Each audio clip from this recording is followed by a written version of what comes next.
자, 그러면 어쨌든 이제 실무지휘관 또는 실무사령탑 역할을 한 게 김용현 전 장관이 아무래도 그렇게 봐야 되죠. 윤석열의 제일 신복이고. 근데 이 사람조차도 뭐 지금 보도 나온 거 보면 처음에는 뭐 몇 개월 전부터 그때 초기에 이 얘기가 나올 때는 계엄 뭐 이런 건 반대를 했다가 어느 순간 이제 뭐 찬성하는 쪽으로 돌아섰고 뭐 또 그 이후에 신원식 장관하고 경호처장 시절에 이 문제를 뭐 부딪혔다. 이런 말도 나오고 하는데 이게 다 이제 또 이른바 국내 충안파 또는 뭐 용현파 뭐 이런 어떤 그간에 김용현 씨가 윤석열과 이제 함께 이 정권을 이제 이끌어가면서 어떤 일궈놓은 그런 군맥 뭐 이런 것들이 기반이 돼서 결국 이런 일을 할 수 있는 어떤 동기가 된 것이 아니냐 이런 분석이 좀 나오거든요. 좀 윤석열 군부라 그럴까 또는 김용현 충안파를 중심으로 한 그거 좀 한번 좀 얘기 좀 해주세요. 어느 정도인가 우리 군이 지금 이런 뭐 사실 사조직 이런 거는 우리 이제 다 끝난 걸로 알고 있었잖아요. 아니 그러니까 하나회나 알자회 같은 사조직은 없죠. 네, 그건 아주 뭐 강력한 사조직이었는데. 그건 뭐 저 지도 체제가 있고 기수별 정원이 할당되고 이러고 점조직으로 돼 있는 아주 저 체계를 갖춘 사조직은 이제 존재하지는 않습니다. 그런 건 이제 거의 괴멸이 되다시피 했고. 근데 이제 그 뒤에 유사 사조직, 그런 어떤 근무 이념과 학연, 이렇게 해가지고 어떤 충성심 위주로 관리하는 군맥은 존재한다. 이게 이번에 이제 용연파다, 충안파다 하는 그런 어떤 형태로 표출이 됐는데 사실은 규모는 크지는 않습니다. 그리고 사실 요직을 좀 장악하고 있는 뭐 그런 그렇죠. 정도. 요직을 장악하고 있는 정도고 그 다음에 이 군을 갖다가 길들이기 위해 가지고 이 정부 들어와서 두 번의 대규모 군인사를 했어요. 대장 전원 물갈이를 두 번 했거든요. 그래가지고 문재인 정부 때 3스타로 진급한 사람은 이제 남아있질 않습니다. 전원 다 퇴진시켜가지고 완전히 군을 갖다가 뒤집어 엎어놨어요. 그러다 보니까 저기 쓸만한 사람도 없어요. 대장이라고 하는 사람들이 자격 미달자가 대부분이라고. 예를 들면은 김명수 하참의장 같은 경우는 해군 작전사령관을 3스타로 진급해서 해군 작전사령관을 1년도 안 한 상태에서 또 대장으로 진급해 합참의장이 된 거예요. 군 서열 1위로. 아니 해군 현행작전도 하다 말고 온 사람이 어떻게 합동작전을 합니까? 이거는 육해공군에 다 경륜이 제일 많은 사람이 하는 건데. 그러니까 그 사람부터가 무자격자야. 근데 그 사람은 그래도 이번 계엄 여기에 좀 반대 원점 타격 뭐 이런 거 반대했다고 지켰지.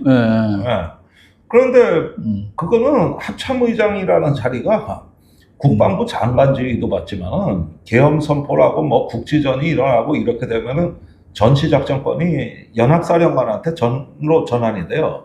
그게 대포콘 3입니다. 현재가 대포콘 4거든. 그러니까 정전협정이라든가 연합방위 체계라는 또 다른 지휘 체계가 존재한다고. 이걸 유엔사 정전시 교정규칙이 있는 거고. 그래서 한반도의 위기관리의 사법적 주체는 한국 대통령도 아니고 국방장관도 아니고 유엔군 사령관이에요. 그러니까 이런 부분들에 얽혀있는 존재예요. 이 사람. 그러다 보니까 자기 직무상 응하지를 못한 거죠. 그래가지고 이제 그것도 안 됐지만. 근데 보면은 전반적으로 대장들이 한 2단계를 급속히 진급해서 점프해가지고 지금 다 군수내부가 돼 있거든요. 이것도 정권의 의도였어요. 그리고 11월 28일 날, 25일 날, 군 인사가 이제 육군의 삼성장군은 전부 홀딩해서, 관리하던 사람들, 관리하던 인원들은 형 계급 보직에 묶어놓고. 김용현이 이제 장관 된 이후에 시시한 인사말이라는 거죠. 네.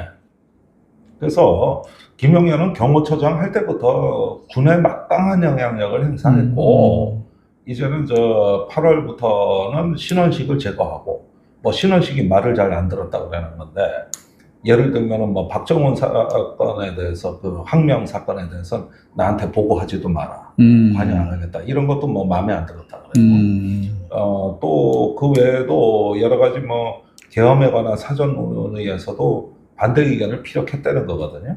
이렇게 되니까 이제 8월에 그 교체가 되죠. 그리고 실제 부임은 9월에 하죠. 네, 이렇게 해서 김용현은 오자마자 10월에 해야 될 군인사를 11월 말로 멀찍이 연기하고 그 사이에 원래 11월 초에 계엄을 받은 것 같아요. 그러다 무위에 그치자 또 군인사가 연기됩니다. 그러다 27일 날 더 이상 연기는 못하고 삼성 장군 인사는 홀딩이 되죠. 그리고 바로 그 직후에 3일 날 달이 바뀐 3일 날 이제 계엄을 일으키게 됐죠. 자, 그러면 김용현이 어쨌든 경호처장 때부터 그렇게 자신의 뭐 인맥을 뭐 과거와 같은 그런 강고한 사조직은 아니지만 그렇게 이제 좀 심고 또 장관을 와서도 또 그렇게 인사하고 하면서 뭔가 이제 그림을 만들어 간 건데 아까 이제 말씀하셨지만은 이번 계엄 때 보면 작전이라는 게 특히 전투병가들 움직이는데 필요한 이게 지금 없다 보니까 지금 뭐 계엄 사령관부터 뭐 특전 사령관, 수방 사령관 뭐 보면 지금 뭔가 다 좀 아마추어적인 그런 행동들이잖아요. 그러니까 이런 부분에 대한 어떤 그 인식 부재라 그럴까?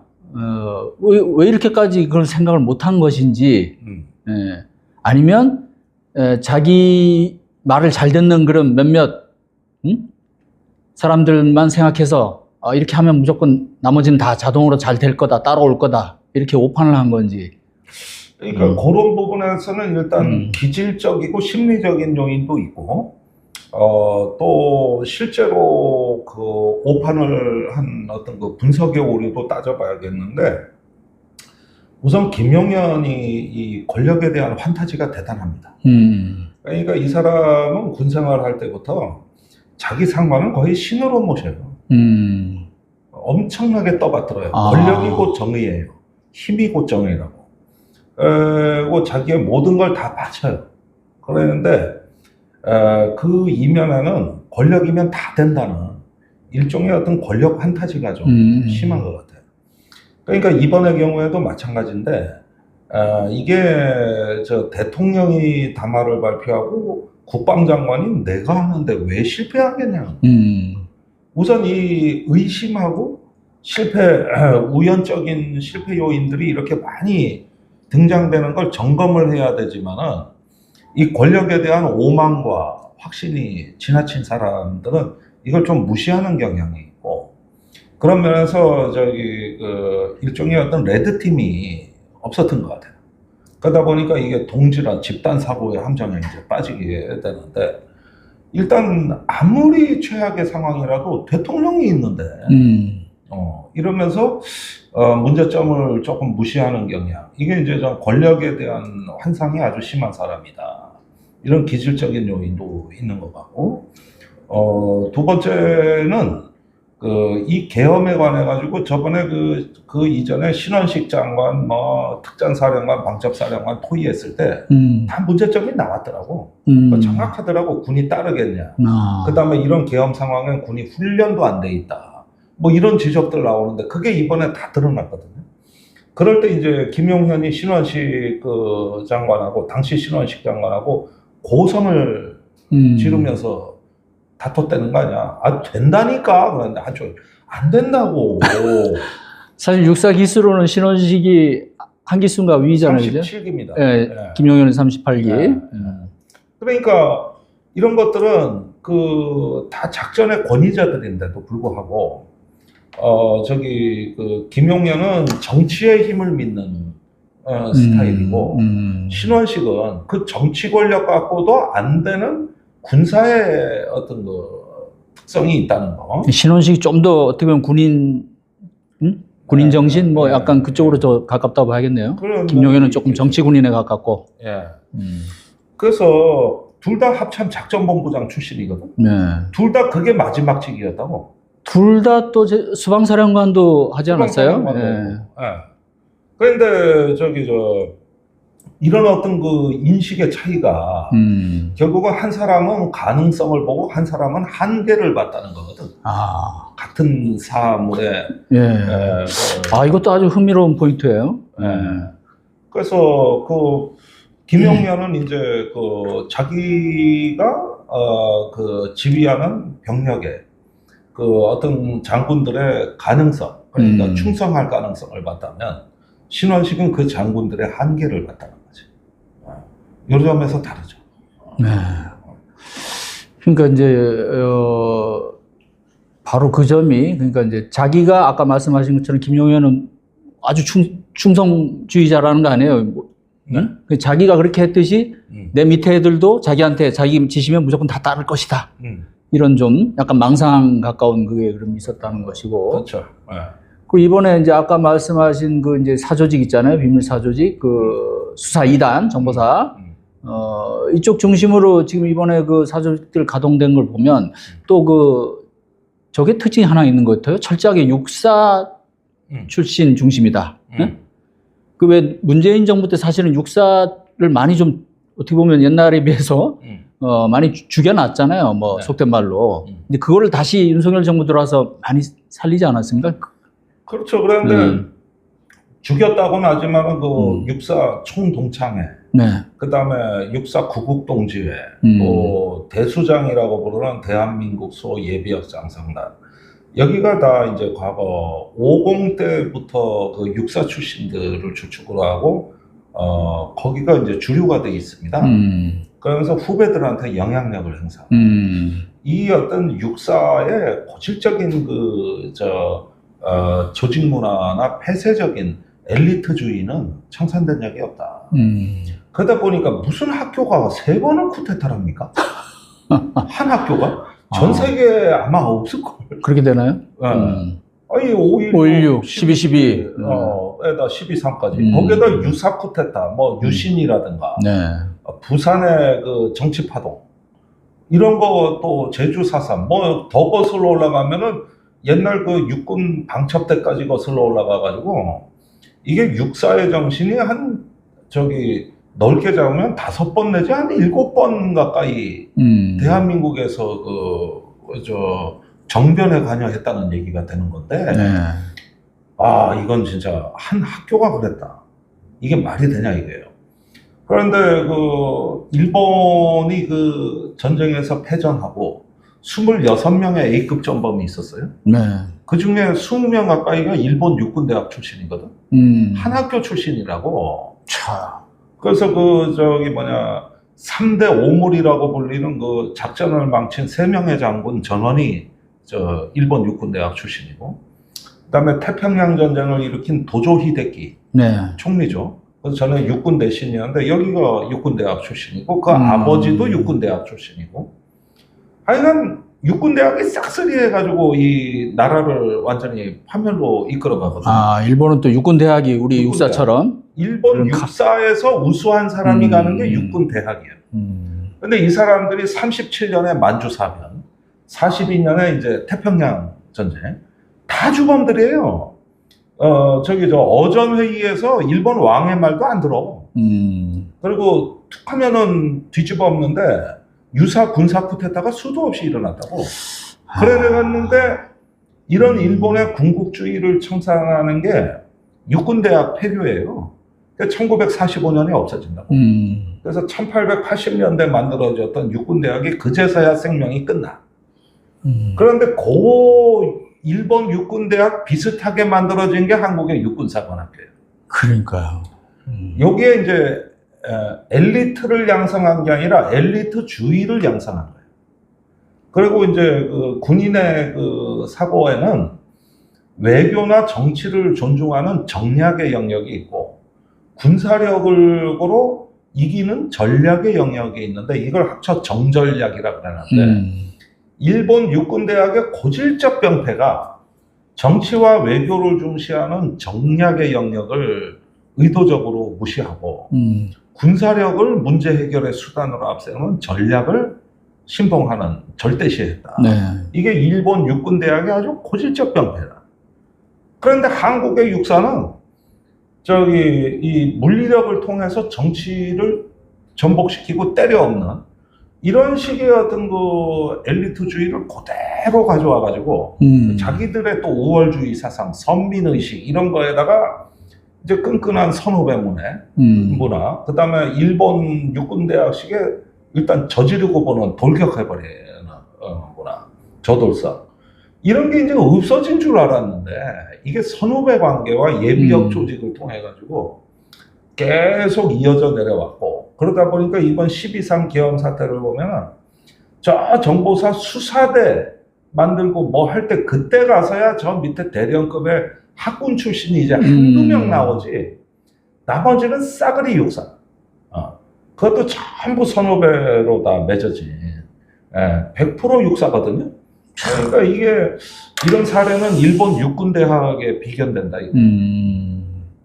그게 우리 광복후에 사실 이제 한국군 지휘부라 그럴까? 여기 이제 일본 육군 사관학교 또는 뭐 유사한 만주군관학교 뭐 어쨌든 뭐 해서 그런 어떤 일본 군부의 영향을 많이 받았잖아요. 그런 문화 분위기, 그죠? 정신. 이제 박정희죠. 네. 그러니까 그런 영향, 그 뿌리가 거기서부터 있는 것 같아요. 네, 거기서 이제 시작이 되고, 그다음에 이제 5.16 때 육사 8기생, 9기생 여기가 주축이 되고, 12.12 때 육사 11기 전두환 노태우가 그 지도급이지만 사실은 육사 17기가 주축이거든요. 네. 거기서 이제 허화평, 허삼수, 뭐 김용가, 뭐 허문도, 허문도는 육사가 아닌가? 그래가지고 육사 출신들 17기가 이제 와근창했다면, 이번의 경우에는 육사 38기 장관이 있다 그러지만 사실 47기, 48기들이 그 3스타거든요. 그래서 여기가 주로 중간 허리층이 되는 것이죠. 그 노상원 지금 문제 지금 그 노상원 이 사람이 보니까 41기예요. 노상원은 이제 예비역이고 한참 예비역이고 현직 정보사령관인 문상호는 50기. 거기가 좀 젊죠.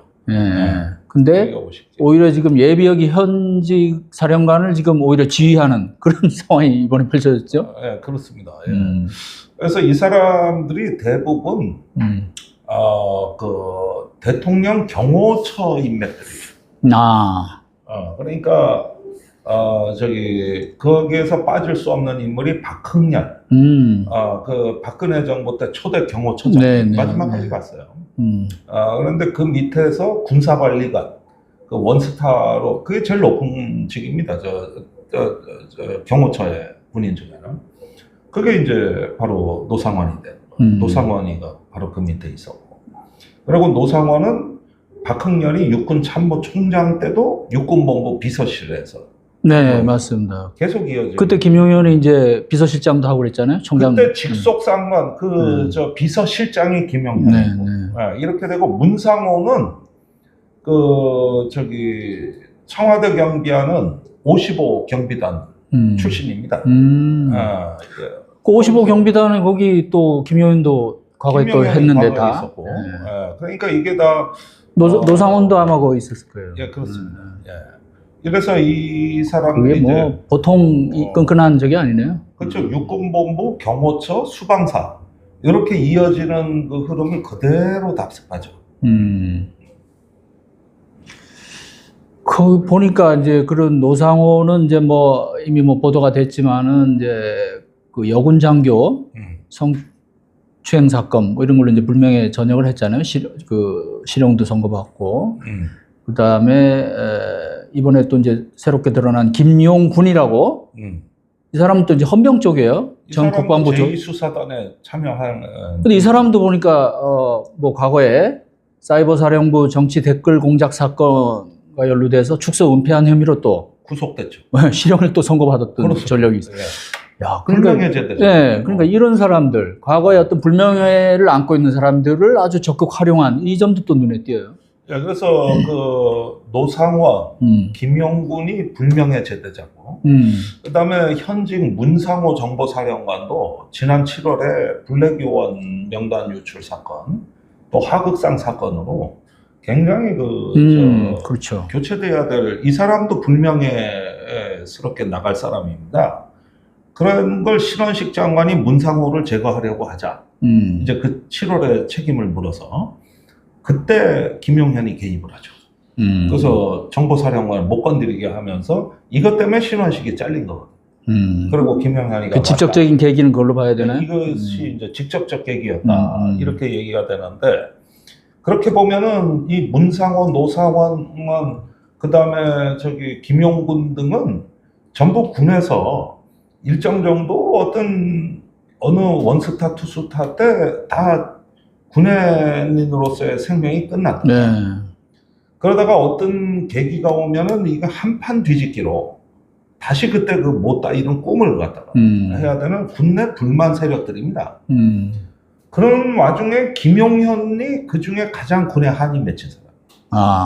이 사람 김용현 장관은 박근혜 정부 마지막에 사성진급 대상 때 자기보다 후발주자라고 생각했던 임호영 이 동기가 사성장군 진급하는데 자기는 안 되네. 그때 장관이 한민구 네. 장관이었거든요. 근데 한민구가 육사 31기예요. 그런데 그러면은 7년 선배라고. 그렇죠. 7년 선배인데. 네. 근데 이제 3스타로 문재인 때도 실패한단 말이에요. 그건 17사단의 그 불미스러운 네. 자기 사단장 시절 일 때문에 안 돼가지고 한이 맺혀 나왔다고.